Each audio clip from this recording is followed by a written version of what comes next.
যুক্তরাষ্ট্রের বাংলাদেশ নীতিতে কি তবে বড় ধরনের কোনো পরিবর্তন ঘটল?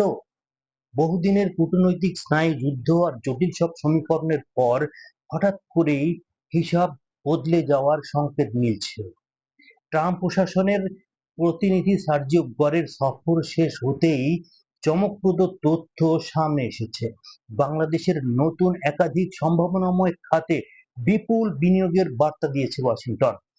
কূটনৈতিক মহল বলছে কেবল বাণিজ্য বাড়ানো এই সফরের একমাত্র উদ্দেশ্য নয়। রাজনৈতিক ও কৌশলগত প্রেক্ষাপটে ঢাকাকে নতুন চোখে দেখতে শুরু করেছে ডোনাল্ড ট্রাম্পের প্রশাসন। তবে প্রশ্ন হলো, হঠাৎ এই অর্থনৈতিক আগ্রহের পেছনে কেবল ব্যবসায়ী মূল লক্ষ্য, নাকি গভীর কোনো ভূ রাজনৈতিক সমীকরণ লুকিয়ে আছে? মার্কিন এই নতুন বিনিয়োগ পদক্ষেপ ঢাকার জন্য বড় সুযোগ নাকি কূটনৈতিক চ্যালেঞ্জ?